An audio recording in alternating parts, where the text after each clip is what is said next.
हरिः ॐ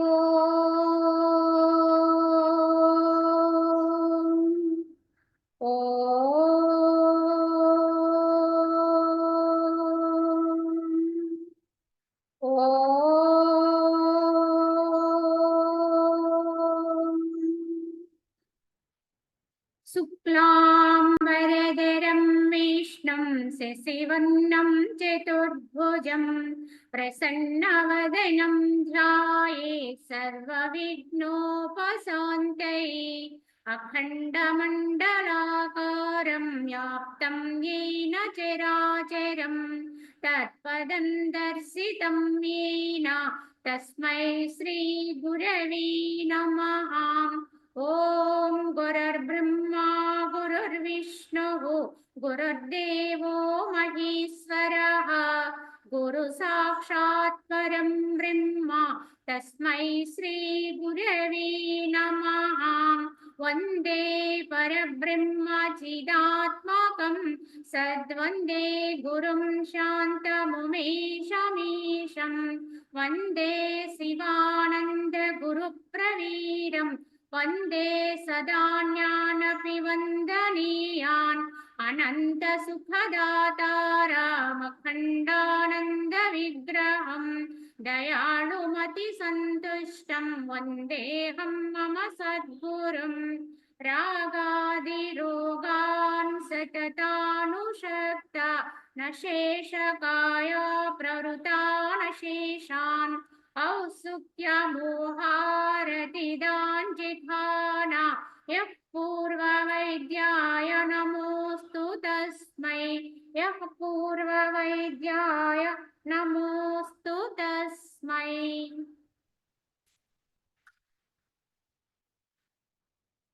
ओम श्रीरामचंद्र परब्रह्मणे नमः। श्री वशिष्ठ गीता उत्पत्ति प्रकरणम। ఈ ఉత్పత్తి ప్రకరణంలో కర్కటోపాఖ్యానము అనేది మనం ఇప్పుడు చెప్పుకుంటున్నాం। ఇందులో కర్కటి అనేటువంటి రాక్షసి చేసినటువంటి ప్రశ్నలకు సమాధానంగా ఆ యొక్క కిరాతక రాజు అతని యొక్క మంత్రి సమాధానాలు ఇవ్వటం జరిగింది। అప్పుడు వారి సమాధానాలు విన్నటువంటి రాక్షసి ఇలా చెప్తుంది, ఓ మంత్రి, పవిత్రమైనటువంటి నీ యొక్క పారమార్థిక బోధ చాలా ఆశ్చర్యముగా ఉన్నది, దానికి నేను మెచ్చితిని। ఇక ఇప్పుడు కమలనేత్రుడకు రాజు వచించుగాక। ఇప్పటి వరకు రాక్షసి యొక్క ప్రశ్నలన్నిటికీ కూడా సమాధానం మంత్రి చెప్పారు కనుక మంత్రిని ఉద్దేశించినటువంటి రాక్షసి, ఓ మంత్రి, నీ యొక్క పారమార్థికమైనటువంటి బోధ చాలా ఆశ్చర్యంగా ఉంది, నేను అడిగినటువంటి ప్రశ్నలన్నిటికీ కూడా చాలా చక్కగా క్లుప్తంగా సమాధానం చెప్పావు, కావున దానికి నేను మెచ్చాను। ఇక ఇప్పుడు ఆ యొక్క రాజు వచించుగాక, ఈ రాజుగా ప్రత్యుత్తరం ఇచ్చుగాక అని చెప్పి ఆ కర్కటి రాక్షసి పలికింది। ఆ విధంగా ఆమె పలుకులకి బదులుగా రాజు ఇలా చెప్తున్నారు, ఓ రాక్షసి, జాగృ స్వప్న సుషుప్త అవస్థల జగత్ సంబంధ వృత్తుల యొక్క నివృత్తియే స్వయం ప్రకాశ అధిష్టాన రూప తురియ అవస్థ యొక్క దర్శనమని చెప్పబడినది। అట్టి స్థితి సమస్త సంకల్పములను త్యజించి ఆ పరమాత్మయందు తదేక నిష్ట కలిగి ఉండుట చేతనే లభించగలదు అని చెప్పి ఆ రాజుగారు సమాధానం చెప్పారు ఆ యొక్క రాక్షసుని। ఈ యొక్క జాగృతి అవస్థల అన్ని కూడా ఈ యొక్క జగత్ సంబంధమైనవి, ఈ వృత్తులన్నీ కూడా ఈ యొక్క అయితే జగత్ సంబంధమైన వృత్తుల యొక్క ఈ వృత్తులన్నీ కూడా ఎప్పుడైతే నివృత్తి అవుతాయో, అంటే ఈ యొక్క భేదం, ఇది జాగృత్తు, ఇది స్వప్నము, ఇది స్వప్నము, ఇది సుషుప్తి, ఇలా మనము అవస్థల్లో భేదాన్ని కాంచుతూ ఇది అనేటువంటి భావనతో భేదంగా ఉన్నాం। కానీ ఎప్పుడైతే ఈ భేద రహిత స్థితి వస్తుందో, అంటే బోధ దృఢపడుతుందో, ఈ వృత్తుల యొక్క నివృత్తి జరుగుతుందో, అప్పుడు స్వయం ప్రకాశ అధిష్టాన రూప, ఎప్పుడైతే అంటే ఈ మూడు వృత్తుల్లోనూ కూడా ఉన్నది ఒకటే కనుక అన్ని వృత్తుల్లోనూ తానే ప్రకాశిస్తూ ఎవడైతే తాను నిలుపుకోగలుగుతాడో, తన యొక్క ఆత్మస్థితిని దృఢపరచుకోగలుగుతారో, ఈ వృత్తుల యొక్క భేదాన్ని రహితం చేసుకోగలుగుతారో, ఆ విధంగా ఎప్పుడైతే స్వయం ప్రకాశం అనేది జరుగుతుందో, అప్పుడు అధిష్టాన రూప తురీయ అవస్థ యొక్క దర్శనం. ఈ అవస్థని ఏమంటారంటే తురీయ అవస్థ.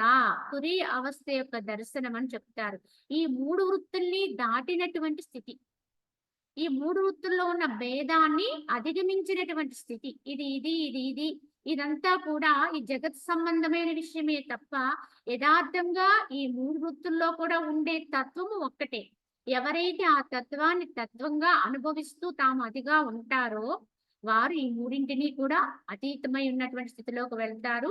దాన్ని తురీయ అవస్థ అన్నారు. కనుక ఈ తురీయ అవస్థ యొక్క దర్శనం అని చెప్పబడుతుంది. అట్టి స్థితి ఎలా చేకూరుతుంది మరి? ఈ తురీయ స్థితి అనేది చేకూరడం అనేది ఎలా సంభవిస్తుంది మనుషునికి, సాధకుడికి అంటే ఈ యొక్క సంకల్పములు, సమస్త సంకల్పములు, ఏదో ఒకానొక సంకల్పం మాత్రమే కాదు, సమస్త సంకల్పముల్ని కూడా విడిచిపెట్టగలిగితే. ఎందుకంటే మనకి భగవాన్ శ్రీకృష్ణుడు కూడా అదే బోధ చేశారు.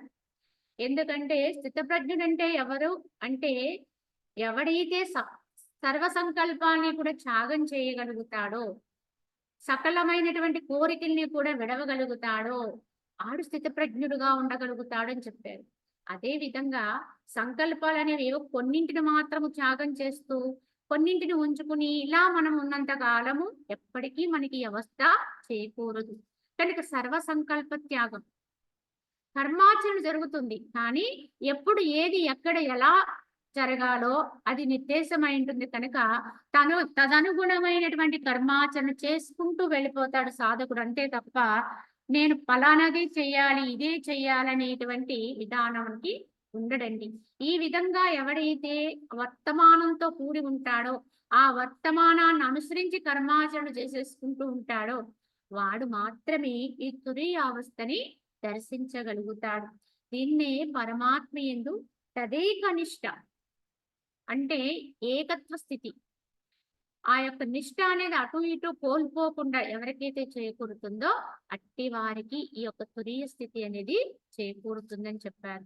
ఆత్మజ్ఞానం అనేది అనేక ప్రయత్నముల చేత పొందబడుతుంది. అట్లు పొందబడినచో ఇక దానికి మించిన లాభం ఏది లేదు అన్నారు. ఎందుకంటే అన్ని లాభముల్లోకి గొప్ప లాభం ఏమి అని ప్రశ్నించుకుంటే ఆత్మ లాభమే గొప్ప లాభం అండి. కావున ఈ విధముగా ఆత్మజ్ఞానం అనేది ఎన్నెన్నో ప్రయత్నాల చేత సాధకుడు పొందినప్పటికీ కూడా అది పొందితే మాత్రము వాడికంటే గొప్ప అదృష్టవంతుడు అంటే గొప్ప లాభవంతుడు మరొకడు. అదే అన్ని లాభముల కంటే కూడా, అన్ని శ్రేయస్సుల కంటే కూడా గొప్ప శ్రేయస్సు కలిగిస్తుంది. ఈ విధంగా మూల జ్ఞానము రసింపనంత వరకు ఆత్మతత్వము పూర్ణముగా లభ్యము కాదు. కావున ఈ జగత్ సంబంధమైనటువంటి ఈ యొక్క ఆత్మ నుంచి ఉద్భవించినటువంటి మాయ వల్ల ఏర్పడినటువంటి జ్ఞానం ఏదైతే ఉందో, ఇది యథార్థం అనే నమ్మకం ఏదైతే ఉందో, ఇటువంటివన్నీ కూడా పరిపూర్ణంగా నశించినంత వరకు, అవి లేవు అని తెలుసుకోనంత వరకు కూడా, వాటి రాహిత్య స్థితి ఏర్పడినంత వరకు కూడా ఆత్మతత్వం అనేది పూర్ణముగా లభ్యము కాదు ఎవరికైనా. మరియు పూర్ణాత్మ బోధ లభింపనంత వరకు జన్మలను వసంత ఋతువులందు సంసారం అనే లత చిరకాలము విజృంభిస్తూనే ఉంటుందన్నారంటే జన్మ పరంపరలు ఒక సంకల్పము నుంచి మరొక సంకల్పము, ఒక కామం నుంచి మరొక కామన పుడుతూనే ఉంటాయి. ఎప్పటి వరకు? ఈ జగత్ సంబంధ విషయం పట్ల ఉండేటువంటి విశ్వాసము సడలినంత వరకు, అది యథార్థమే అనే నమ్మకం మనలో ఎంతవరకైతే ఉంటుందో అంతవరకు కూడా సంకల్పాలు పుడుతుంటాయి, కామనలు వస్తూ ఉంటాయి. తద్వారా జన్మ పరంపరలు తప్పవు. లత ఎలా అయితే చిగుర్చి అది చక్కగా వృద్ధి పొందుతూ ఇంకా ఇంకా ఇంకా అది వృద్ధ అంటే గొప్పదవుతుంది. గొప్పదవడం అంటే ఏంటి? విజృంభిస్తుంది. ఈ యొక్క సంసారం అనే లత కూడా మనము దాన్ని అంతం అంటే దాని మూలం ఎక్కడుందో దాన్ని తెగనరకపోతే దాని యొక్క మూలతత్వం ఏంటి? సంగత్వమే మూలం. ఈ సంగత్వం కలిగి ఉంటే అది ఇంకా ఇంకా ఇంకా విజృంభిస్తుందండి. కానీ యథార్థం తెలిసిన వాడైతే, జ్ఞానం కలిగిన వాడైతే దాని యొక్క వేరు ఎక్కడుందో, మూలం ఎక్కడుందో, దుంప ఎక్కడుందో దాన్ని గనుక పట్టి తీసేస్తే ఆ లత ఎలా నశించుతుందో, అలాగే ఈ సంసారం అనేటువంటి ఈ లత కూడా నివృత్తి కావాలంటే దీని యొక్క దుంప ఎక్కడుందో అక్కడ దాన్ని పెకిలించాలి. దుంప అంటే సంగత్వమే ఇక్కడ దుంప అండి. ఈ విషయాలతోటి, ఈ జగత్తుతోటి మనసుకుండేటువంటి సంగత్వ స్థితి అంటే దాని పట్ల ఉండే విశ్వాసము, నమ్మకంతో అది దాంతో పట్టుకుని ఎప్పుడైతే వర్తిస్తూ ఉంటుందో మనసు, అంతవరకు కూడా ఈ సంసారం అనే లత విజృంభిస్తూనే ఉంటుంది.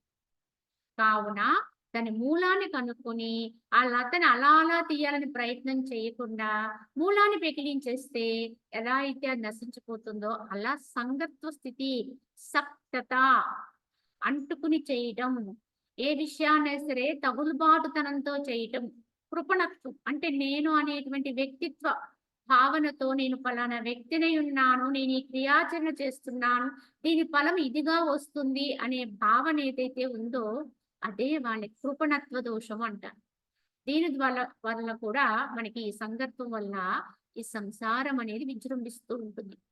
కావున ఈ ఆత్మరూప చైతన్య అణువు మేరు పర్వతమును కూడా తనలోన కలిగి ముల్లోకమును తృణముగా కావించివేచుచున్నది.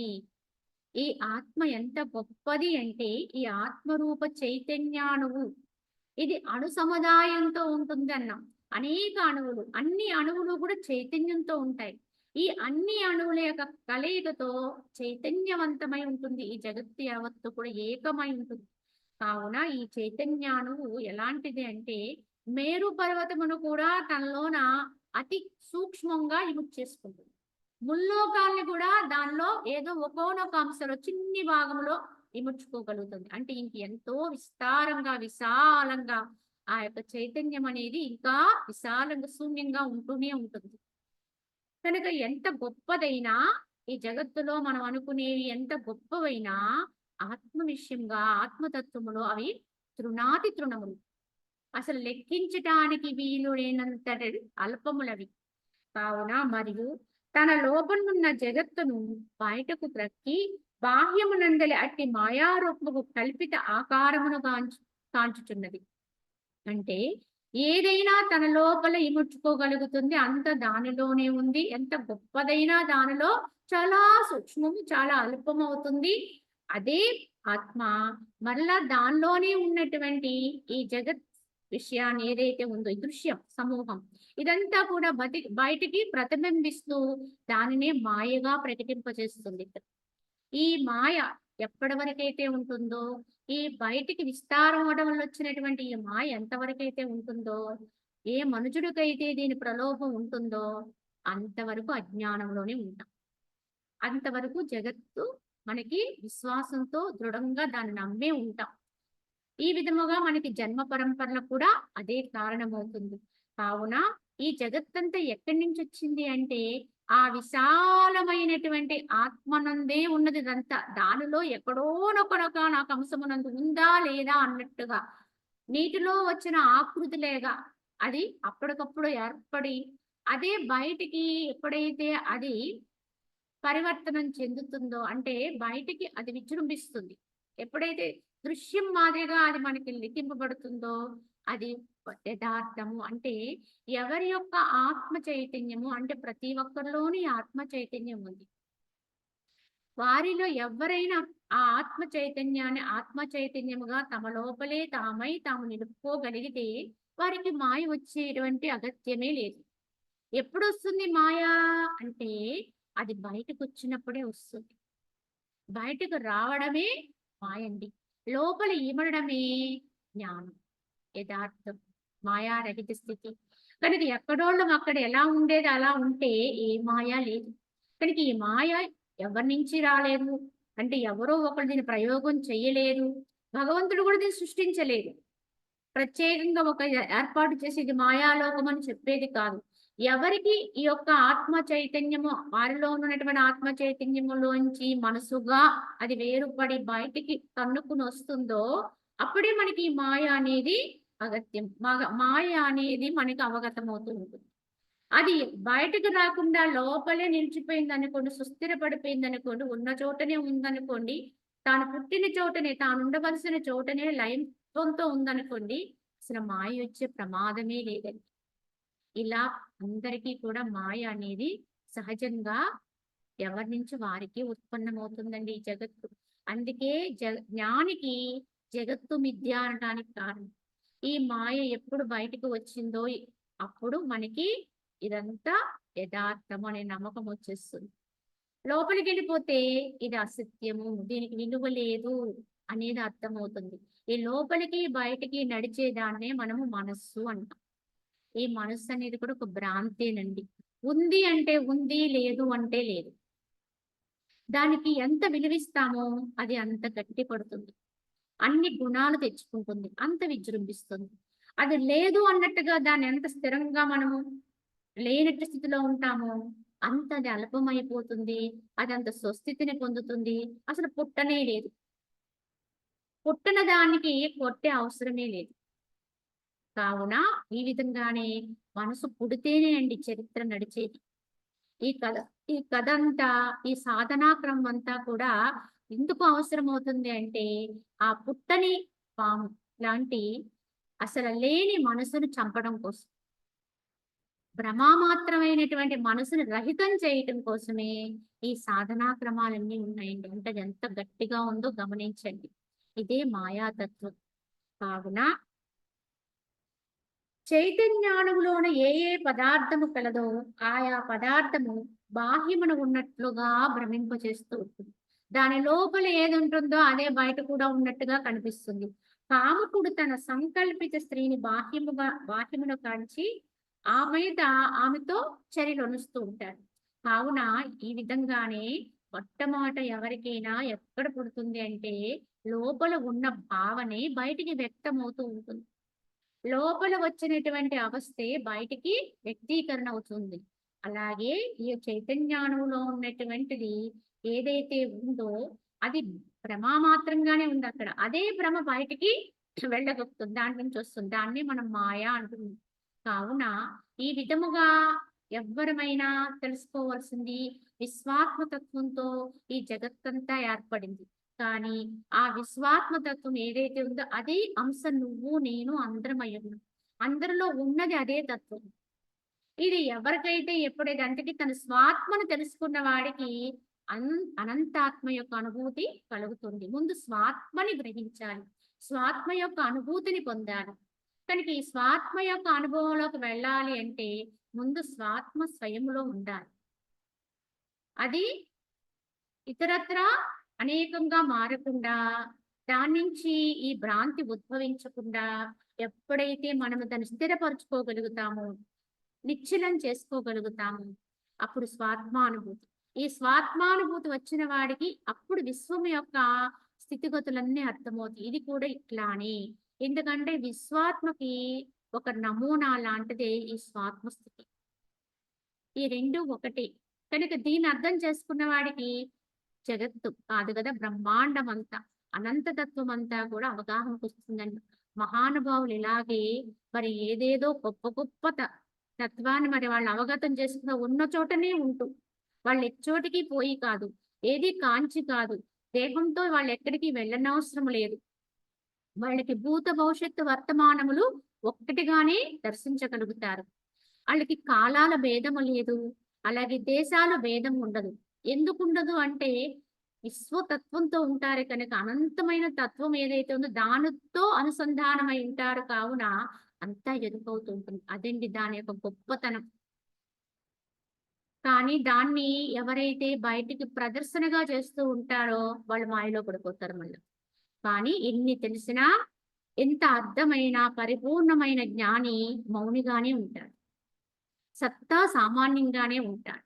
ఎందుకంటే విశ్వమంతా వ్యాపకమైనటువంటి ఆ చైతన్యం కూడా ఎలా ఉంది, చాలా సామాన్యంగా ఉంది. సత్తా సామాన్యంగానే ఉంది. కానీ మానవుడే దాంట్లో ఇంత అంశ తెలుసుకుంటే వచ్చే కొద్ది మాత్రపు అనుభూతిని గొప్పదిగా అంటే ఎంతో ఉంటుంది. కానీ దీన్ని పట్టుకుని వ్యక్తికి ఆపాదిస్తూ ఉంటాడు దాన్ని. అంటే నాకు ఈ మహిమలు వచ్చాయి, లేకపోతే ఈ విద్యలు తెలిసాయి, నాకు ఏదైనా అర్థమైపోద్ది, భవిష్యత్తులో ఏం జరుగుతుందో నేను చెప్పగలను అన్నాడంటే ఈ రోజు వాడిని దేవుడు చేసేస్తారు. వాడి దగ్గరికి వరుస కడతారు. జనం. అంటే క్రమంగా వాడి శక్తి విహీనుడైపోతాడు. కావున ఎవరైతే ఈ జ్ఞానం అందుతుందో, ఈ తత్వాన్ని అనుభూతికి తెచ్చుకుంటారో, యథార్థవంతులైతే ఆ జ్ఞానాన్ని తమలో తామే ఇముడ్చుకుంటారు. మౌనులా ఉంటారు. అవసరార్థం ఎప్పుడైనా దాన్ని ఉపయోగిస్తారేమో తప్ప లోక కళ్యాణార్థము అంతకు మించి ఎప్పుడూ ప్రదర్శన చెయ్యరండి. ఒకవేళ ఏదైనా చేయవలసినంత అవసరం వచ్చినా, అది ఇతరత్ర వాటి మీద ప్రయోగం చేస్తారు. అంటే ఏంటి, ఎవరి వల్లో దేని వల్లో జరిగిందన్నట్టుగా దానికి నెపంగా ఏదో చూపిస్తారు. అంతేగాని ఇది నా వల్లే జరిగింది, నాకు తెలిసి జరిగింది ఏదో నాకు అర్థమయ్యింది అని ఎప్పుడూ అనరండి. ఇది జ్ఞానుల యొక్క లక్షణం.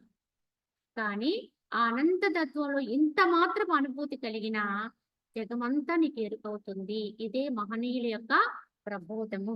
కావున ఏకరూపుడైనటువంటి చైతన్య భాస్కరుడు రాత్రింబగళ్ళు ఏము అరక బాహ్య అభ్యంతరములందును శిలయందు కూడా ఉదయాస్తమయము లేక ప్రకాశిస్తున్నాడు. ఇంతకీ ఈ యొక్క చైతన్య మాత్రమైనటువంటి ఆ భాస్కరుడు అన్నిటికీ కూడా ఆయనే ఆధారం. అన్నిటికీ ఆసక్తియే ఆధారం. ఏది ప్రకాశించాలన్నా, ఏది వర్తించాలన్నా ఆ చైతన్యమే కారణం. కావున ఏకరూపుడైనటువంటి చైతన్య భాస్కరుడు అన్నారు. ఇంతకీ ఎందరూ అంటే ఒక్కడుగానే ఉన్నాడు. ఒక్కటే ఆ శక్తి, అనేకం కాదు. కావున ఇటువంటి చైతన్య భాస్కరుడు ఎలా ప్రకాశిస్తున్నాడంటే, ఇది రాత్రి, ఇది పగలు అనేటువంటి వ్యత్యాసము అక్కడ ఉండదండి. రేయింబవళ్ళు కూడా ఒక్కలానే ఉంటాడు. యథార్థానికి మన కన్నుల ముందున్న సూర్యుని కూడా ఉదయము, అస్తమయము లేవని చెప్తారు. ఎప్పుడూ ప్రకాశిస్తూనే ఉంటాడు.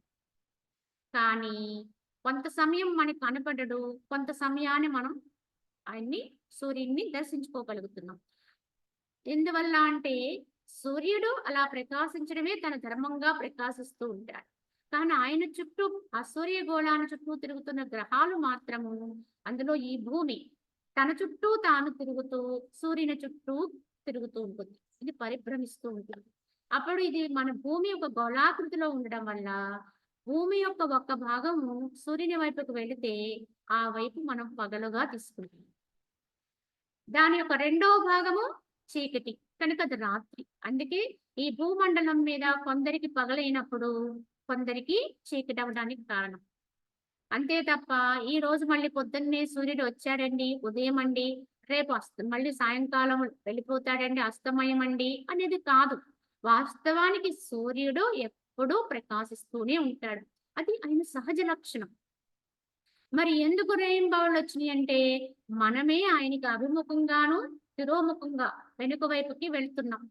ముందుకు వెళ్ళిన వాళ్ళకి అభిముఖంగా వెళ్ళండి, వెలుగొస్తుంది, ప్రకాశం వస్తుంది. అది పగలు. ఆ రెండో వైపు వాళ్ళకి చీకటి, అది రాత్రి. ఈ విధంగా మనం రెయిన్బోలు అనుభవిస్తున్నాం. అంటే అసలు రెయిన్బోలు ఉన్నాయా అంటే వాస్తవానికి లేవండి. ఎప్పుడు ఒక్క రకంగానే ఉంది.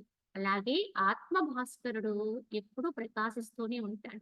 ఆయనకి ఉదయము, అస్తమయము అనేది లేదు. అంటే ఆత్మ భాస్కరుడు ఉదయించాడండి, ఆత్మ సాక్షాత్కారం అయ్యిందండి అంటే, ఆత్మ భాస్కరుడు ఉదయించాడు, సాక్షాత్కారం అయిందంటే అక్కడ కొత్తగా ఆత్మ వచ్చి మనకి ప్రకటితం అవ్వటం కాదండి. నీకంటే అన్యంగా దర్శించుకునేది కాదండి అది. ఉన్నదాన్నే ప్రస్ఫుటం చేసుకోవడం. ఉన్నదాన్నే స్మృతిలోకి తెచ్చుకోవడం. ఎప్పుడూ ఉంటుంది. అది నువ్వు మర్చిపోయినప్పుడు ఉంటుంది. నువ్వు గుర్తు చేసుకున్నప్పుడు ఉంటుంది. నువ్వు మంచివాడిగా ఉన్నా ఉంటుంది. నువ్వు చెడ్డవాడిగా ఉన్నా ఉంటుంది. నువ్వు పండితుడిగా ఉన్నా ఉంటుంది. పామరుడుగా ఉన్నా ఉంటుంది. అది ఎప్పుడూ వెలుగుతూనే ఉంటుంది. నీ లోపల ఉంది. నీకు బయట ఉంది. నీ యొక్క బాహ్య అభ్యంతరములందు కూడా ప్రకాశిస్తూనే ఉంటుంది. ఇది ఆత్మ భాస్కరుని యొక్క తత్వం.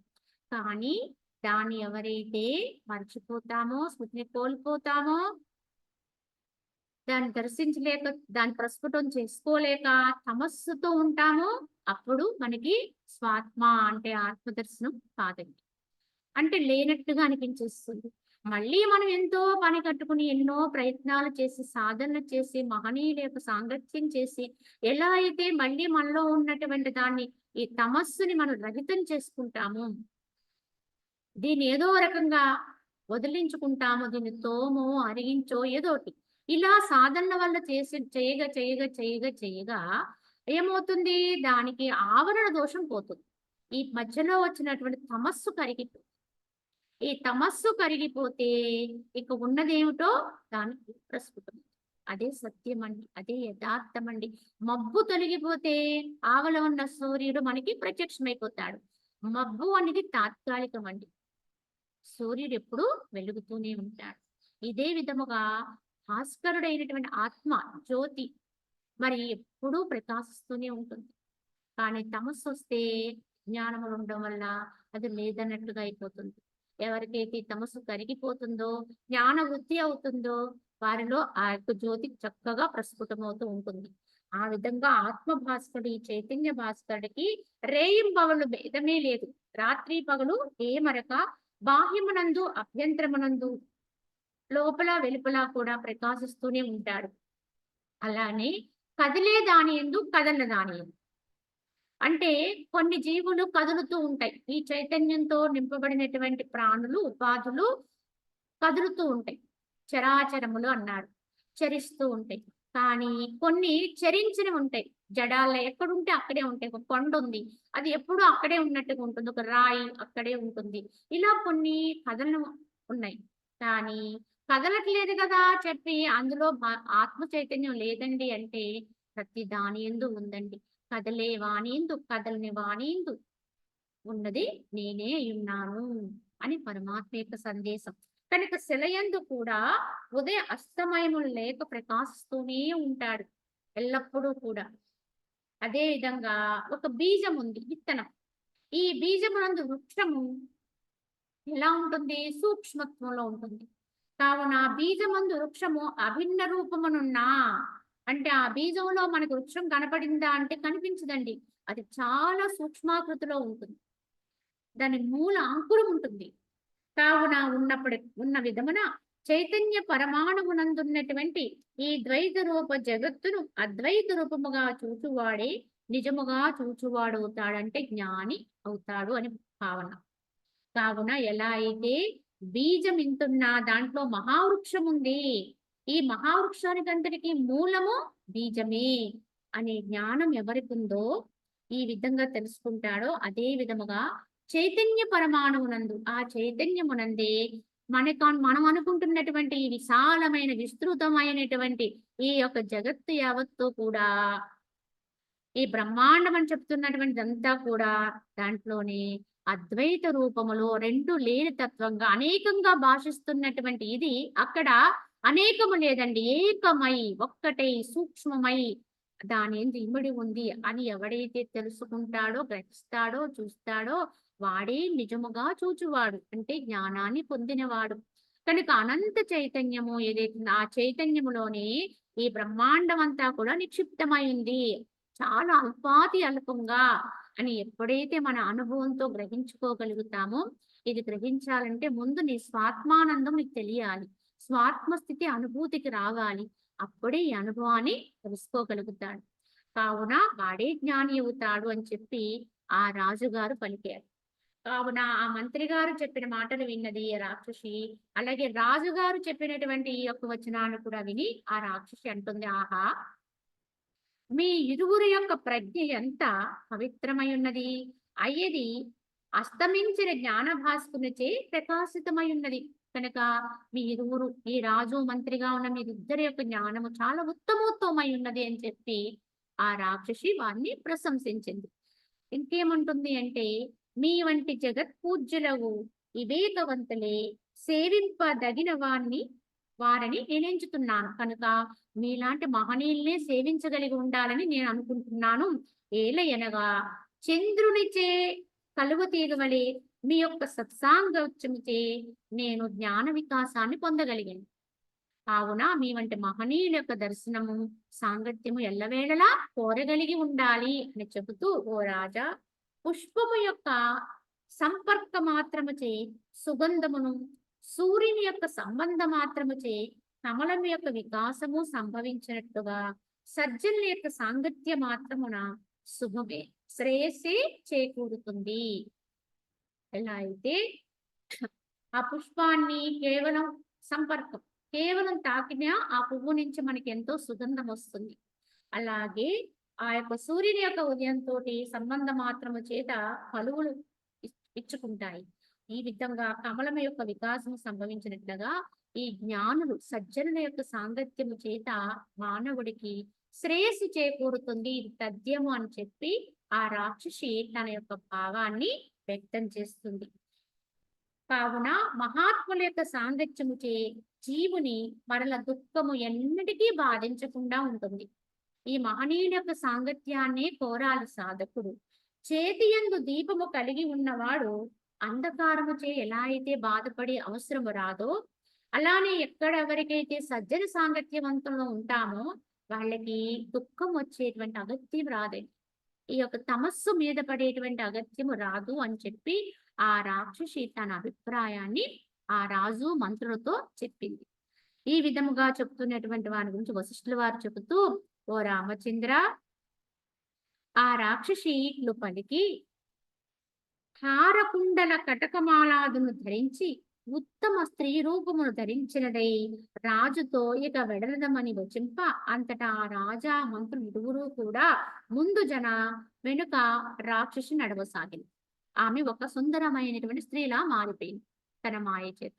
మారిపోయి ఇంక బయలుదేరదామని ఆ రాజుగారితో చెప్తే, అప్పుడు రాజు మంత్రులు ముందు బయలుదేరితే వెనక రాక్షసి నడుస్తూ ఉన్నది. ఓ రామచంద్ర, ఈ విధముగా హిమవత్ పర్వతంపై నివసించే కర్కటి రాక్షసి యొక్క ఉత్తమ చరిత్ర అంతయు నీకు యథాప్రకారముగా ఎరింగించితిని. కావున ఓ రామ, ఈ కర్కటి రాక్షసి అంత దుష్టురాలయుండి కూడా ఎలా జ్ఞానాన్ని పొందిందో, తద్వారా ఆమె ఏ విధంగా ఉత్తమురాలయ్యిందో నీకు ఆ కథాంశమంతా కూడా ఉన్నది ఉన్నట్లుగా నీకు తెలియచేశాను. ఓ రామచంద్ర, కాష్టమునందు విగ్రహం వలె ఈ జగత్తును ఎచ్చటి నుండియో సృష్టింపబడక స్వయముగా మిథ్యారూపమున బ్రహ్మమునందు ఉదయించినది.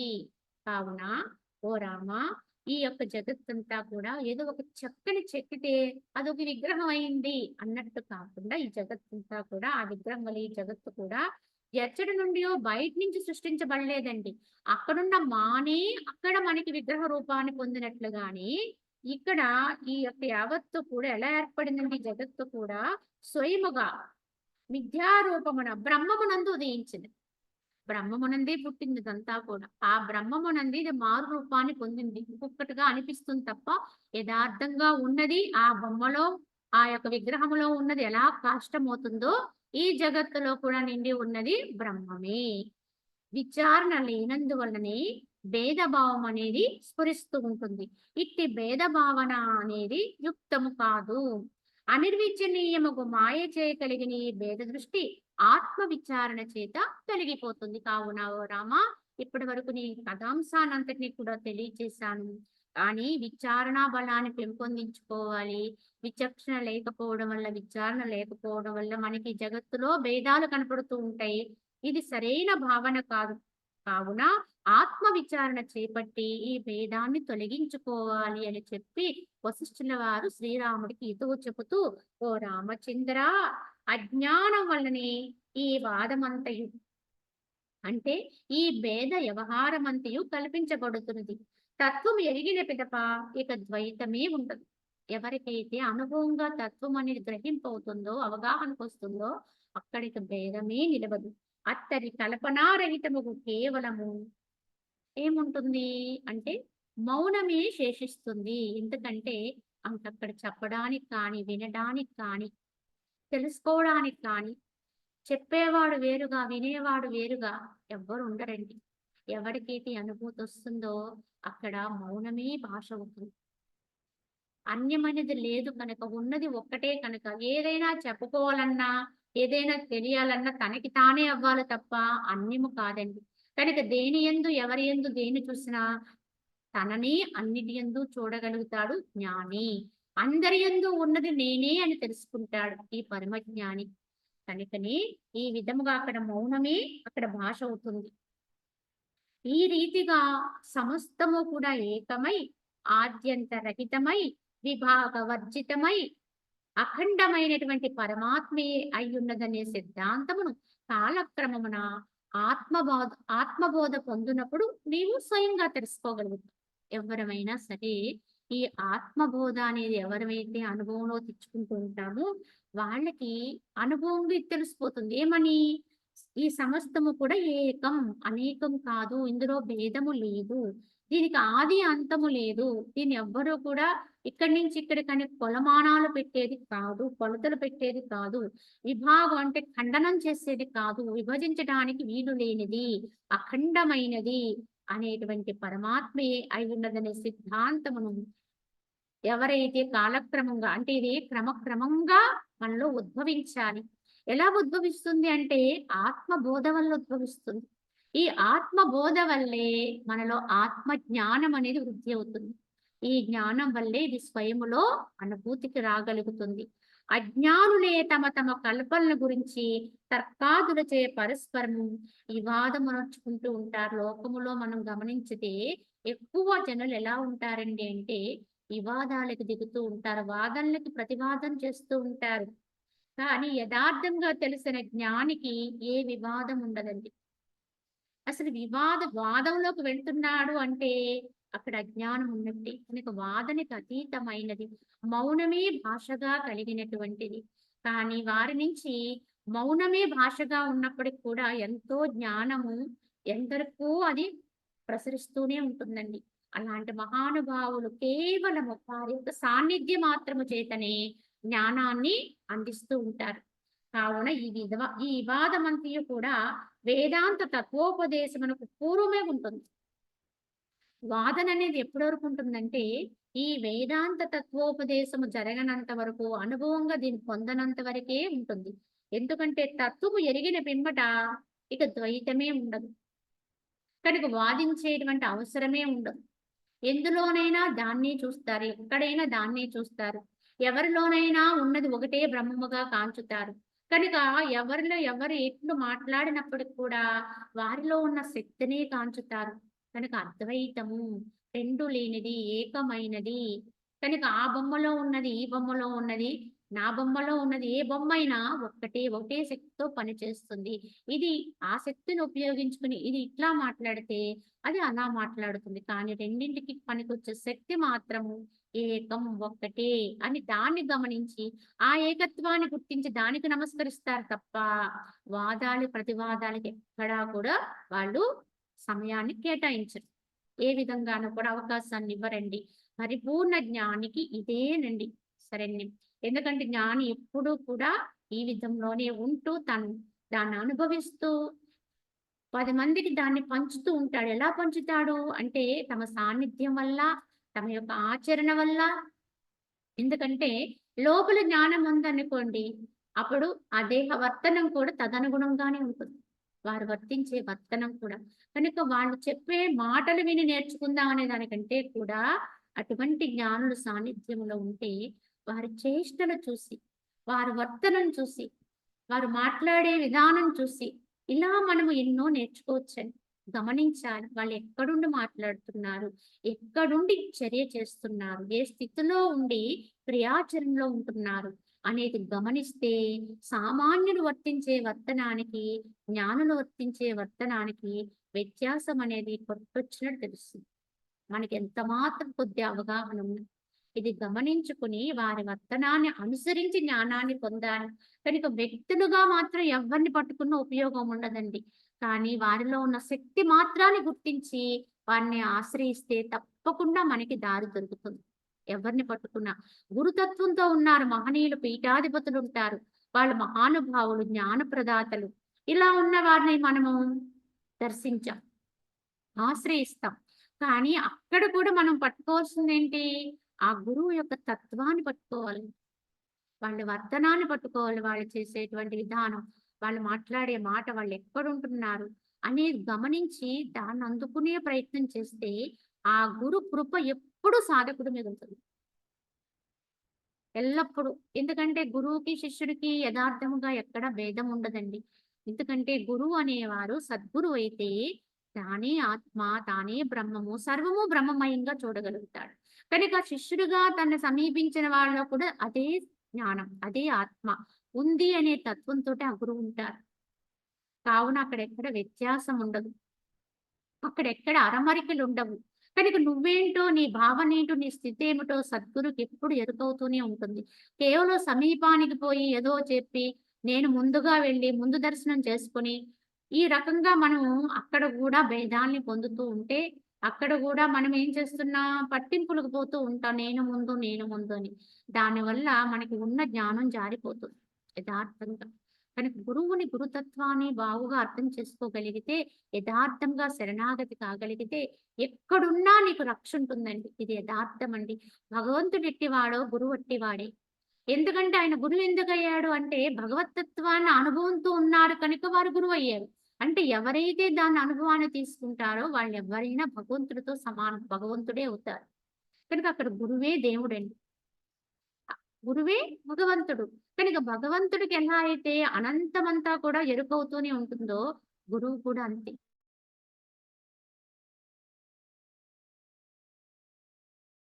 అంటే ఉత్తమ శిష్యుల్ని కోరుకుంటాడు. ఉత్తమ శిష్యరికం. అంటే ఉత్తమ శిష్యుడంటే ఎవరు అంటే, తమ యొక్క తత్వాన్ని గ్రహించి, తాము ఆచరణలో పెట్టుకుని, ఎవడైతే ఎదుగుతూ ఉంటాడో, ఆత్మోద్ధరణ చేసుకుంటూ ఉంటాడో, వాడే ఉత్తమ శిష్యుడండి. అంతే తప్ప భౌతికములో మనమేవో కానుకలు సమర్పించి ఇంకేదో చేస్తే ఏదో అయితే వాళ్ళు మనల్ని గొప్పగా చూస్తారు అనుకుని మన భ్రమ ఉన్నంత వరకు వారి దృష్టిలో మనం కూడా అల్పులుగానే ఉండిపోతాం. ఇది గమనించుకోవాలి. కనుక వారి కృప మన మీద ఉండాలంటే మనం ఆ తత్వానికి అనుగుణంగా వెళ్ళగలిగి ఉండాలి. కానీ అక్కడ ద్వైతమే లేదు. కావున ఈ బోధలు అంటే ఈ వివాదానికి తావే లేదు. వాద ప్రతివాదాలకు దిగే అవసరమే లేదు. జ్ఞానైతే ఎప్పుడూ వాదనలోకి వెళ్ళడండి. సరే, అక్కడ అది ఆ విధంగా తెలియబడుతుంది అనుకుని దాన్నట్లా ఉంచి, అవతల వాడు తన యొక్క విధానములో తన యొక్క ప్రవర్తనను చూసి తెలుసుకునేలా ఉంటాడు తప్ప వాదానికి దిగడండి. ఇలా ఎందరో మహానుభావులు జగత్తులో ఉన్నారండి. యథార్థంగా వాళ్ళు చూపించే సహనము, ఈ జ్ఞానము, ఇది ఏమైతే ఉందో అదే అవతలి వాళ్ళలో పరివర్తన తీసుకొస్తుంది, మార్పు తెస్తుంది. ఒక గురువుగారు రోజు ఆయన ఎంతో మందితో ఆయన ఎంతో మంచి గురువుగా పేరుంది. సదాచార సంపన్నుడే వర్తిస్తూ ఉంటాడు.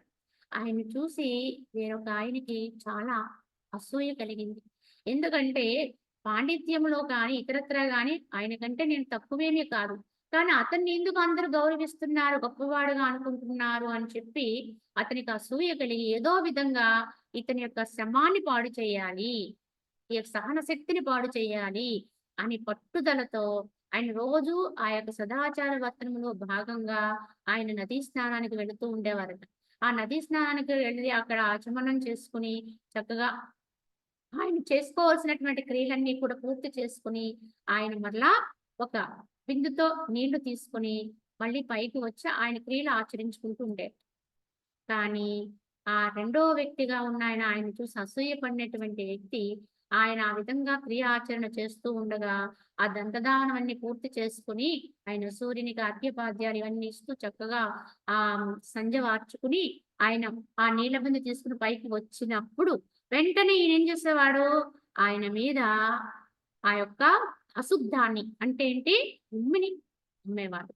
అప్పుడు ఆయన ఏం చేసేవారు, మారు మాట్లాడకుండా తన నెత్తి మీద ఉన్న బిందెలో ఉన్న నీళ్ళ అక్కడే తన మీద పోసుకుని మరలా వెళ్ళి మళ్ళీ నది స్నానం చేసి మళ్ళీ గతంలో తాను చేసిన క్రియాచరణ చేసుకుని మళ్ళీ నీళ్లు తీసుకొస్తుండేవారు. కానీ ఇలాగ రోజంతా జరుగుతూనే ఉంది.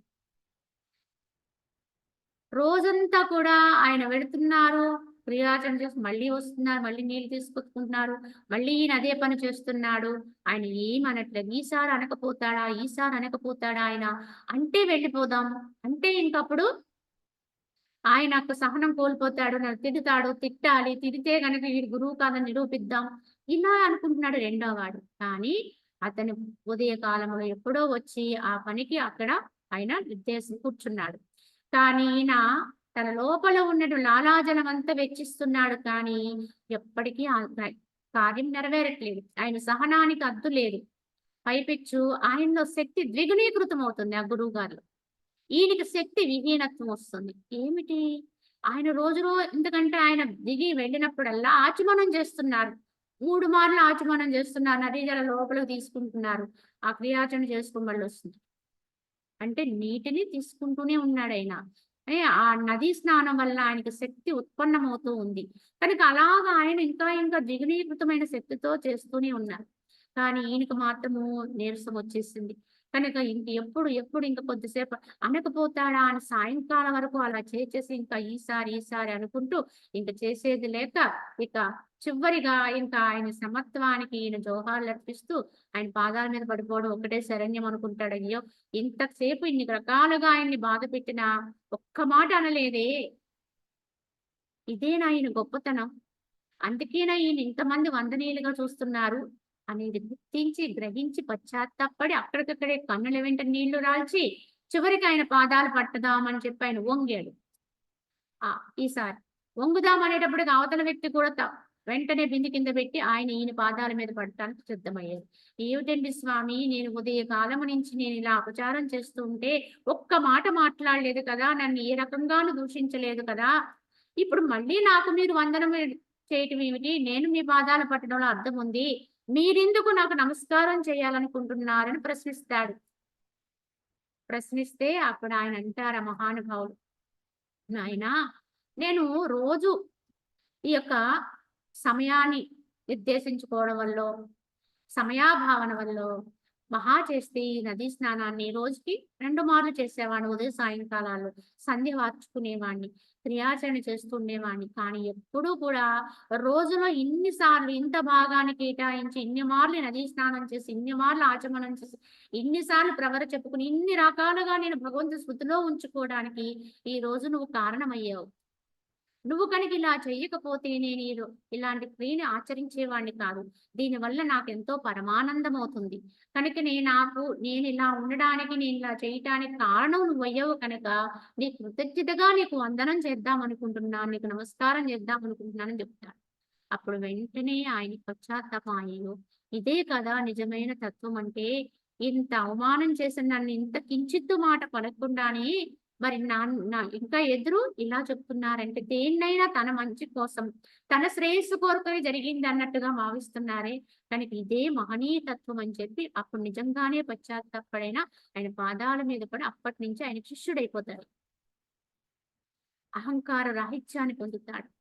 ఇంతకీ అతను ఆ మాట మొట్టమాటే మొదట్లోనే "నువ్వెందుకిలా చేస్తున్నావు" అని అడిగుంటే, సామాన్యుల్లాగా ప్రశ్నించి ఉంటే, సామాన్యుల్లా దూషించి ఉంటే ఇతనిలో ఈ పరివర్తన వచ్చేది కాదు. ఈ మార్పనేది జరిగేది కాదు. కానీ అక్కడేమైందండి, ఆ గురువు యొక్క సమత్వం వల్ల యువతల వ్యక్తిలో ఉండేటువంటి పాపదోషాలన్నీ కూడా హరింపబడి, చివరికి పరివర్తనం చెంది అతను ఒక్క మాట అక్కడ బోధ చేయలేదండి. ఒక్క మాట చెప్పలేదు. ఇది తప్పు, ఇది ఒప్పు అని చెప్పలేదు. కానీ ఆయన వర్తనం చూసి నేర్చుకున్నాడు. ఆయన మహత్తర తత్వం ఏమిటో గుర్తించాడండి. ఇది జ్ఞానుల యొక్క ప్రబోధమని. జ్ఞానుల యొక్క యథార్థమైన వాస్తవమైనటువంటి స్థితి, దేనికైనా భయపడరు. దేనికి సడలరు. ఎన్నడూ కూడా ఏ రకంగానూ కూడా తత్వము నుంచి దిగజారిపోరండి. ఇలా మహానుభావుల విషయంలో కొన్ని మార్లు కొన్ని సాదృశ్యాలు మనం చూస్తూ ఉంటాం. కనుక వారిని చూసి వారి తత్వాన్ని అర్థం చేసుకుని తద్వారా అది పొందే ప్రయత్నము ఆ విధంగా ఉండటానికి ప్రయత్నించాలి తప్ప, వారి చుట్టూ ఏదో మనం పొగిడి చుట్టూ తిరిగి మనకు కావాల్సిన కోరికలు తీర్చుకోవడానికి వారిని ఉపయోగించుకుంటే అది ఎప్పటికీ మనకి శ్రేయస్సుని కలిగించదండి. ఇది యథార్థం. ఇది తెలుసుకోవాలి. ఆనాడు ఈనాడు ఇది కలియుగమైనా ఏ యుగమైనా ఎప్పటికీ కూడా జ్ఞాని జ్ఞానియే, అజ్ఞాని అజ్ఞానియే. కనుక ఎప్పుడూ అజ్ఞాని జ్ఞానిని ఆశ్రయించి తీరవలసిందే. ఇది గమనించుకోవాలి. అయితే ఓ రాఘవ, ఈ విధంగా ఆ యొక్క జ్ఞాని గురించి వశిష్ఠుల వారు చెబుతూ, ఈ వాద ప్రతివాదానికి దిగుడు జ్ఞాని అయితే అని చెబుతూ, వాచక సంబంధము అంటే తద్రూప వివాదము ద్వైతమునందే సిద్ధిస్తుంది కానీ, ద్వైతము పరమార్థములో అసలు లేదు, సంభవింపదు. కాబట్టి పరమార్థ స్థితి యందు మౌనమే లెస్సగా సిద్ధిస్తుంది. కనుక అక్కడ మాట్లాడడానికి భాష లేదు. కావున ద్వైతములోనే వాద ప్రతివాదాలుంటాయి. ఎవడైనా వాదానికి దిగాడు అంటే, "నువ్వు ద్వైతములో ఉన్నావు. నువ్వు చెప్పేది వేరు, నేను చెప్పేది వేరు. నాదే నిజం. నువ్వు చెప్పేది అసత్యం. కనుక నేను నిరూపణ చేస్తాను" అన్నాడంటే అక్కడ రెండొచ్చినియండి. కానీ అద్వైతి, యథార్థ జ్ఞాని మౌనము. ఎల్లప్పుడూ తన యొక్క స్థితిలో తాను ఉంటూ ఉంటాడు. ఇదే ఆచరణీయమైనటువంటి తత్వం అని. ఓ రాఘవ, వాక్ సంబంధముగు భేదమును పాటింపగా అహం బ్రహ్మాస్మి తత్వమసి మున్నగు మహావాక్యముల యొక్క లక్షణార్థముగు అఖండ బ్రహ్మమునందు నిష్ట కలిగిన బుద్ధితో కూడి ఈ చెప్పబోవు దాన్ని వినుము. అవునా ఓ రామా, ఇప్పటి వరకు చెప్పిందంతా చక్కగా శ్రద్ధగా విన్నావు. కనుక ఈ వాక్ సంబంధమైన భేదాలేని కూడా పాటించకుండా అహం బ్రహ్మాస్మి తత్వమసి, నేను బ్రహ్మమనై ఉన్నా, నేను అదే ఉన్నాను మన్నుకు మహావాక్యముల యొక్క లక్షణార్థమైనటువంటి అఖండ బ్రహ్మమనందు నిష్ట కలిగిన బుద్ధితో, అంటే అక్కడ ఉండి విని నేను బ్రహ్మమనై ఉన్నాననే స్థితిలో ఉండి నేనేం చెబుతున్నాను దాన్ని గ్రహించు ఓ రాఘవ అని చెబుతూ, ఓ రామచంద్ర, నేను చెప్పబోయే తత్వబోధచే నీవు ఈ ముల్లోకములు మనస్సు యొక్క సంకల్పము చేతని నిర్మింపబడినవని ఎరింగి సమస్తమును త్యజించి శాంతచిత్తుడవై స్వాత్మయందే వసింపగలుగుతావు. కావున ఆ స్థితిలో ఉండి నువ్వు దాన్ని కనుక తెలుసుకోగలిగితే, వినగలిగితే నువ్వు కూడా అదే అవుతావు అని ఆ రాముడితో ప్రవచనంగా ఈ వశిష్ఠుల వారు చెబుతూ, ఈ ప్రకారముగా జగత్తంతయు చిత్తము యొక్క విజృంభణ మాత్రమేని ఎరుగబడినప్పుడు ఇక ఈ శరీరాదులు ఇసుక యందు నూనె వలె ఉండనేరం. ఇసుకలో ఎప్పుడు కూడా నూనె అనేది ఎలా అయితే ఉండదో మృగ్యమో, అదే విధంగా ఈ జగత్తంతా కూడా చిత్తం ఉన్నంత వరకే ఉంటుంది తప్ప, చిత్తరాహిత్యం ఏర్పడితే చిత్తం ఉంటేనే విజృంభిస్తుంది. కానీ చిత్తము లేకపోతే అసలు ఈ యొక్క జగత్తుకి విలువే లేదు, అది లేనిదైపోతుంది. కనుక ఎప్పుడైతే ఈ చిత్తరాహిత్య స్థితి అనేది జరుగుతుందో అప్పుడు ఇక శరీరాదులన్నీ కూడా దృశ్యమంతా కూడా ఇసుక యందు నూనె వలె లేకుండా అయిపోతాయి. అవి వాటికి తృణమైన తృణమెత్తు కూడా విలువ లేనివి అయిపోతాయి, ఉపకరించినవి అయిపోతాయి. చిత్తమే రాగద్వేషాది క్లేశములచే కలుషితమైనప్పుడు సంసారం అవుతుంది. అసలు సంసారం రావడానికే, సంసారం అనేది ఏర్పడడానికి కారణమే చిత్తం. ఈ మనస్సు అనేది ఆత్మ నుంచే అది వెలువడుతుంది. ఆత్మ నుంచి ఎప్పుడైతే భ్రాంతి జనికమైనటువంటి స్థితి ఏర్పడింది, దాంట్లో బయటకు వచ్చిందో, బయటకు రావడమే అది భ్రాంతి. ఆ భ్రాంతియే మాయ అవుతుంది.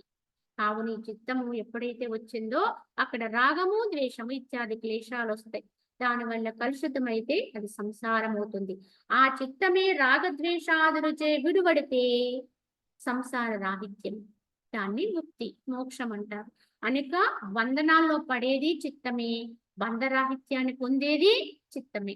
అంటే బంధము మోక్షము రెండూ కూడా ఎవరికి సంబంధించినవి అంటే మనసుకు సంబంధించినవి, చిత్తానికి సంబంధించినవి తప్ప ఆత్మకు సంబంధించినవి కాదు. యథార్థముగా స్వాత్మ, నేను ఆత్మనే అనే స్థితిలో ఎవరుంటారో వారికి బంధము లేదు, మోక్షము లేదు. బంధము ఏర్పడితేనే మోక్షం కొరకు ప్రయత్నం చేయాలి. అసలు బంధమే లేదనుకోండి, వాళ్ళకి ముక్తిని కోరే అవసరమే రాదు, ఉండదు. ఇదే తెలుసుకోవాలి యథార్థముగా. కావున చిత్తమనే బాలుడు అజ్ఞానముచే మిథ్యారూపముకు జగత్తనే భేదాన్ని గాంచుతున్నాడు. కానీ జ్ఞానము కలిగిన పిమ్మట నిర్వికారముకు తన యొక్క ఆత్మరూపమునే వీక్షిస్తుంటాడు. తెలియనంత వరకు, మనకి అర్థం కానంత వరకు, అవగాహన లేనంత వరకు, భ్రాంతిలో ఉన్నంత వరకు ఎలా అయితే బాలుడు భేదాళమని దేన్నో చూసి భయపడినట్లుగా ఈ జగత్తును సత్యమనే భ్రాంతిలో ఉంటాం. కానీ ఎప్పుడైతే ఈ తత్వబోధ వల్ల, విచారణా బలం వల్ల, సజ్జన సాంగత్యం వల్ల ఎవరిలో అయితే ఈ బోధ దృఢపడి క్రమంగా ఈ చిత్తరాహిత్య స్థితి ఏర్పడిందో, మనస్సు లేని స్థితి అనేది అనుభవంగా వారికి చేకూరుతుందో అప్పుడు ఆత్మస్వరూపాన్ని వీక్షించగలుగుతారు. అంతవరకు వేరుగా చూసిన దీన్ని ఆత్మగా తెలుసుకుంటారు. అంతవరకు అనేకంగా చూసినటువంటి ఈ జగత్ విషయాన్ని, జగత్తుని ఏకమాత్రంగా దర్శించగలుగుతారు.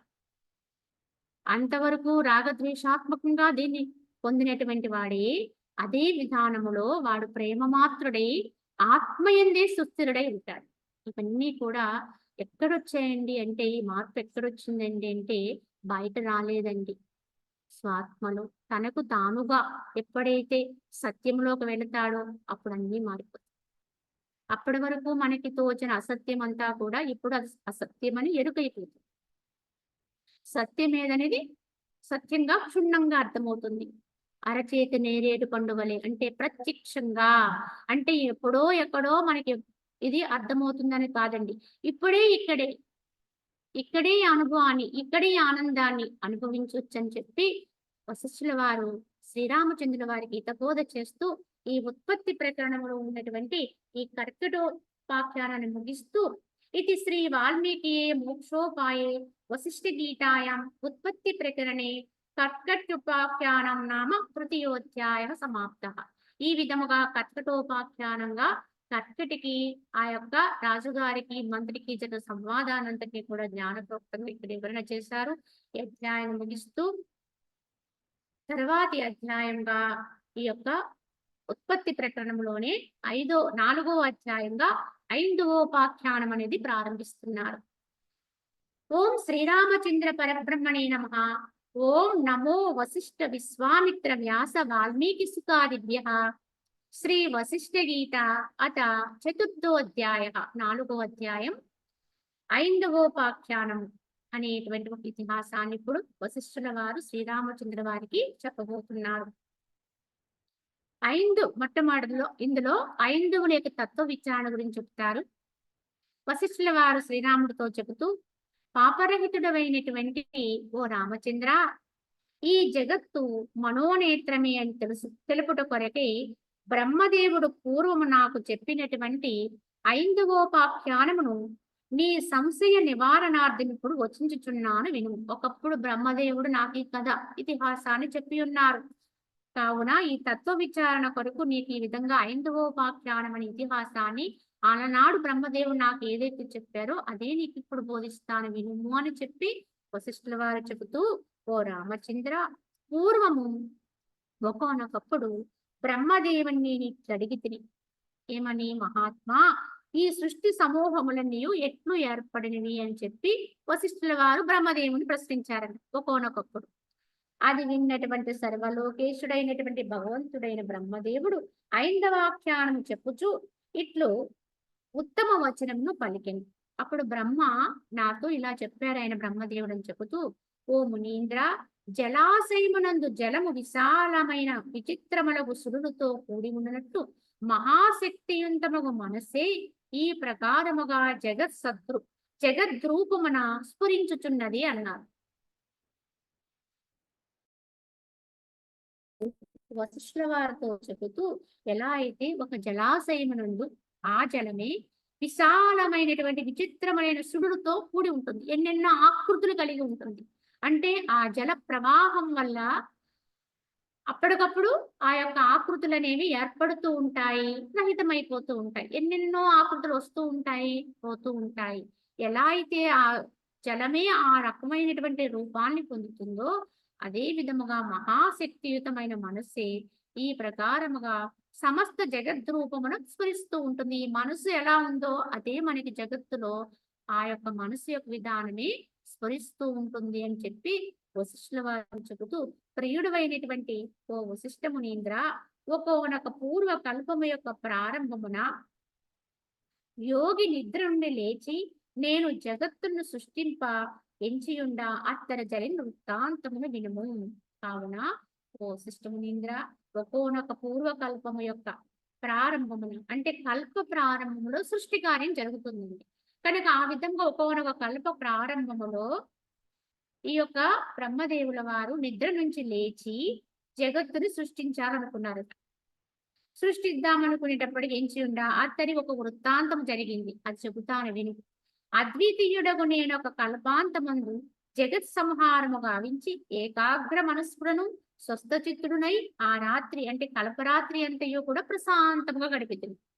ఎందుకంటే బ్రహ్మదేవుడికి కూడా రేయింబవళ్ళు ఉంటాయని చెప్పుకున్నాం.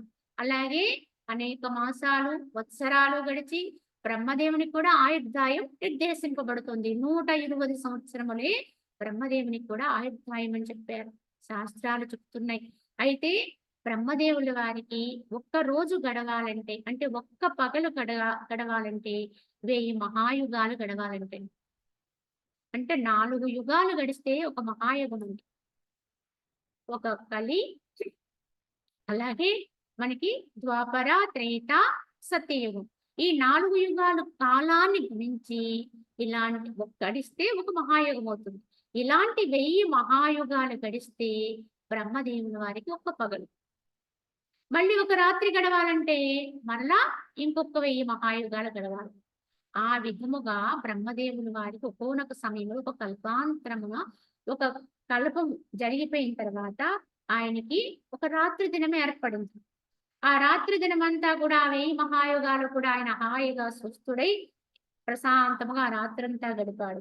అయితే ఆ బ్రాహ్మీ రాత్రి చివర మళ్ళా ఆయన మేలుకున్నారు. నేను మేలుకుని యథావిధిగా సంధ్యావందనం ఆచరించి అంటే 1000 మహాయుగాలు ఆయన నిద్రించి ఆయనకి ఆ యొక్క రాత్రి సమయం అయిపోయిన తర్వాత ఆయన మళ్ళా మేలు కాంచి యథావిధిగా సంధ్యావందనాలను ఆచరించి ప్రజలను సృష్టించుటకే విశాలముగా ఆకాశమున దృష్టిని ప్రసరించితిని. ఏ విధముగా అయితే సామాన్యంగా ఉన్నటువంటి వాళ్ళందరూ దినచర్యలు చేసుకుంటాము, రాత్రి అంతా నిద్రించి ఉదయకాలములో మరలా ఏం చేస్తాం? నిన్న ఎక్కడి వరకైతే మనం పనులు పూర్తి చేసుకున్నామో, అక్కడి నుంచి మళ్ళీ అది ప్రారంభం చేసుకుంటూ మళ్ళీ రోజుని ప్రారంభిస్తూ ఉంటాం. ఇది అందరికీ తెలిసినది.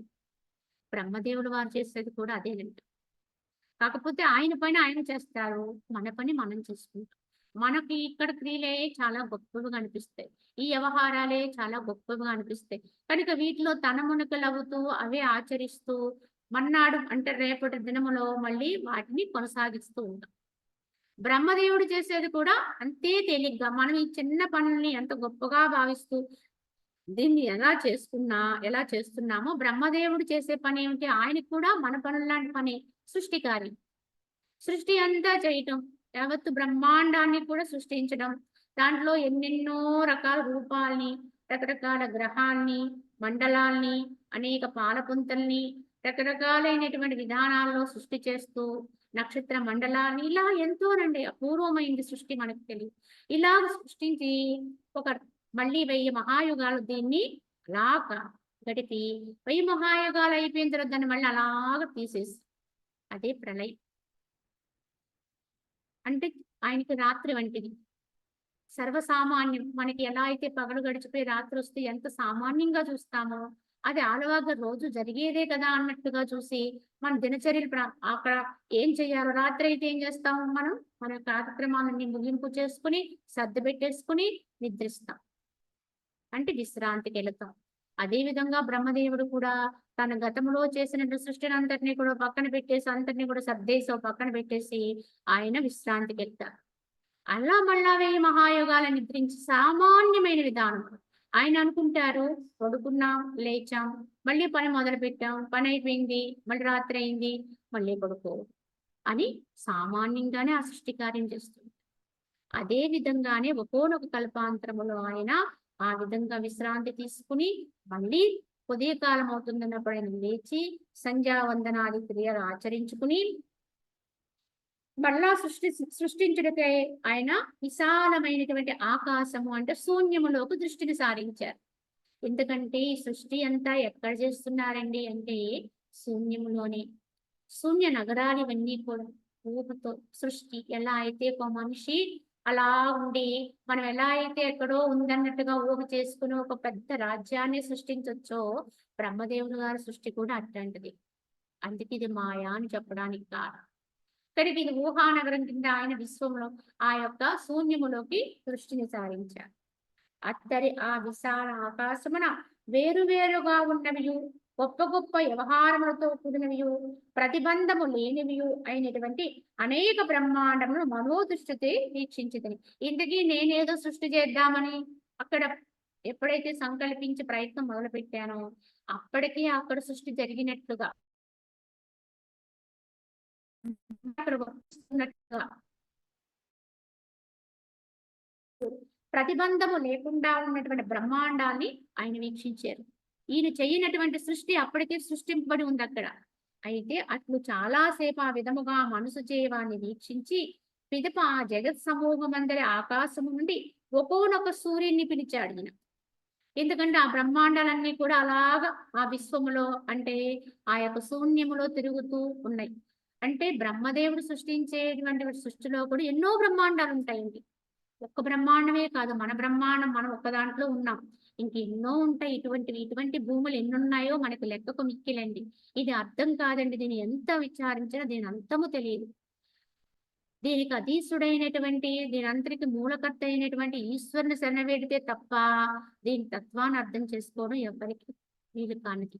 కావున బ్రహ్మదేవుడు గారు ఆయన సృష్టి చేద్దామనేటప్పటికీ అక్కడ సృష్టి జరిగిపోయి కొన్ని బ్రహ్మాండాలు విహరిస్తూ ఉండడం చూసి అప్పుడు ఆయన చాలా సేపు వాటిని కాంచి అందులో ఒక సృష్టిలో ఒక బ్రహ్మాండములో ఉన్న సూర్యుడిని పిలిచాడండి ఆయన. అంటే మన దగ్గర మనం చూస్తున్న ఈ సూర్య భగవాన్ లాంటి గ్రహాలే ఎన్ని బ్రహ్మాండాలు ఎన్నున్నాయో తెలియదండి. ఎన్ని భూగోళాలు ఉన్నాయో, ఎన్ని సూర్యగోళాలు ఉన్నాయో అది ఎవరికీ అర్థం కాదు. కావున ఆయన ఒక బ్రహ్మాండములో ఉండే సూర్యుడిని పిలిచి ఆ బ్రహ్మదేవుడు ఇలా అడుగుతున్నాడు. పాపరహితుడు అయినటువంటి ఓ సూర్య భగవానుడా, ఇంతకీ నీవెవరువు? ఈ జగత్తును తక్కిన జగత్తులు అసలు ఎలా ఉద్భవించే? నేను సృష్టి చేయలేదు కదా. తెలిసినచో అది అంతయు నాకు తెలియజేయి. అసలు ఎవరు నువ్వు? నువ్వేంటి? ఈ లోకాలేమిటి? ఈ బ్రహ్మాండాలేమిటి? నేను సృష్టించకుండానే ఇవన్నీ ఎక్కడి నుంచి వచ్చాయి? ఇదంతా నీకేమైనా తెలుసా? తెలిస్తే చెప్పు అని చెప్పి అందులో ఒక బ్రహ్మాండములో ఉన్న సూర్యుని పిలిచి బ్రహ్మదేవుడు అడిగాడు. ఇప్పుడు ఆ సూర్యుని ఆ భానుడు ఇలా చెప్తున్నాడండి. ఓ బ్రహ్మదేవా, జంబూ ద్వీపం యొక్క ఒకోనొక మూల గల కైలాస పర్వతం యొక్క క్రింది భాగమున మహా సుఖప్రదమైనది, సుందరమైనది, నీ పుత్రులకు మరీచ్యాదులచే ప్రజల నివాసము కొరకు ఏర్పరచబడినది అయినటువంటి సువర్ణ జట అనే పేరు గలైనటువంటి ఒక ప్రదేశం కలదు. జంబూ ద్వీపం అంటే మనదేనండి. జంబూ ద్వీపే భరతవర్షే భరతఖండే అని చెప్తారు. అంటే మనం ఉన్నది జంబూ ద్వీపంలోనే. ఇప్పుడు జరుగుతున్న ఈ కథ కూడా జంబూ ద్వీపాన్ని ఉద్దేశించి చెప్తున్నారు.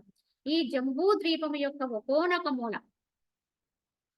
కైలాస పర్వతం యొక్క క్రింది భాగములో, అంటే మొదట్లో దాని క్రింది భాగంలో మహాసుఖప్రదమైనది, సుందరమైనటువంటి నీ పుత్రులైనటువంటి మరీచాదుల చేత, ఎందుకంటే బ్రహ్మ మానస పుత్రులే ఈ మరీచులు.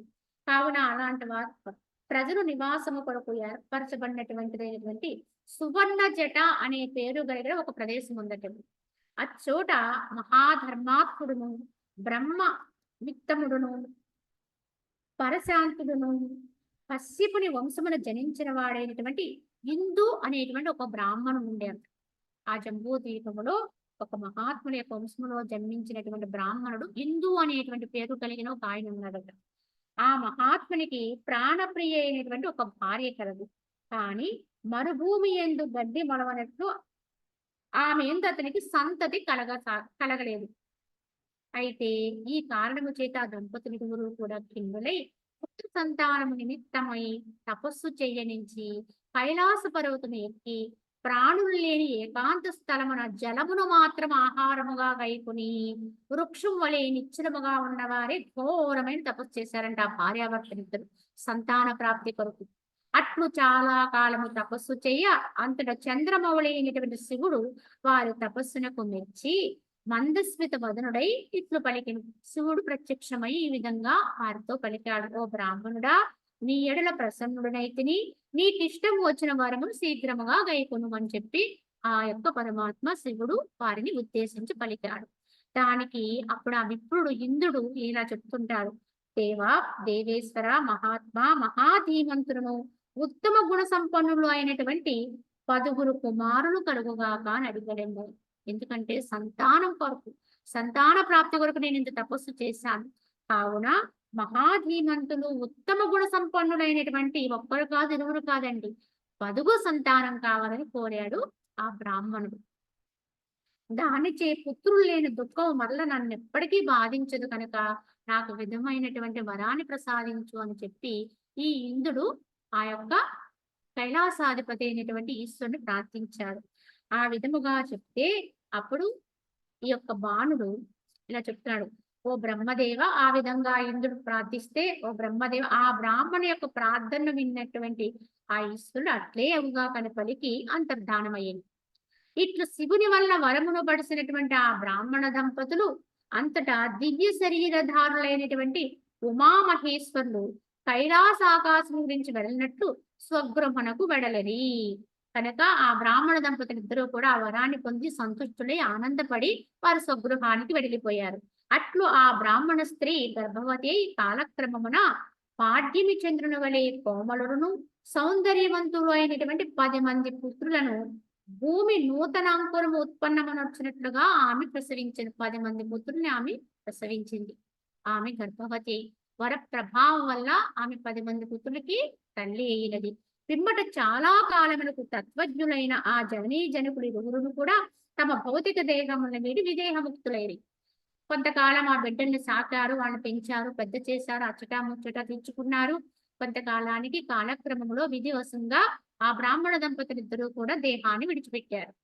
అంతట తల్లిదండ్రులు లేని వారు బంధువిహీనులను దుఃఖుతులు అయినటువంటి ఆ 10 బ్రాహ్మణ కుమారులు కూడా మాతాపితృ వియోగము చే ఖిన్నులై గృహమును వీడి కైలాస పర్వత శిఖరములకు చని అచ్చట ఈ ప్రకారముగా చింతన చేయసాగారు. కావున ఆ సోదరులందరూ కూడా 10 మంది కూడా ఒకటిగా అనుకుని, ఇప్పుడు మనకి తల్లిదండ్రులిద్దరూ కూడా దూరం అయిపోయారు. మనకి బంధువులు ఉన్నారో లేదో కూడా మనకి తెలీదు. మనము ఇప్పుడు దిక్కులేని వారిగా అయిపోయాము. కనుక ఇప్పుడు మనం ఏం చేయాలి? కనుక దిక్కులేని వారికి దేవుడే దిక్కంటారు. కావున ఏదో రకంగా భగవంతుని ప్రార్థించాలి. కనుక మనం ఏమి చేద్దామా అని ఆలోచించుకుంటూ ఆ 10 మంది కలిసి ఆ కైలాస పర్వత శిఖరమున కూర్చొని అక్కడ కూర్చుని అక్కడ ఒకళ్ళకొకళ్ళు చెప్పుకొని విచారణ చేస్తారండి ఐందవులు. వీళ్ళని ఇంద్రుడి యొక్క పుత్రులు కనుక వీరే ఐందవులు అయ్యారండి. వీరి యొక్క విచారణ ఎలా ఉంటుంది? వీరి యొక్క తత్వ విచారణ ఎలా ఉంటుందో మనము తప్పకుండా రేపు తెలుసుకుందాము.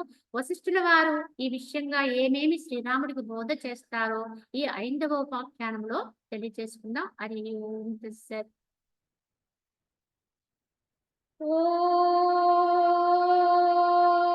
ఓం అసతో మా సద్గమయ తమసో మా జ్యోతిర్గమయ మృత్యోర్మా అమృతంగమయ. ఓం శాంతి శాంతి శాంతి.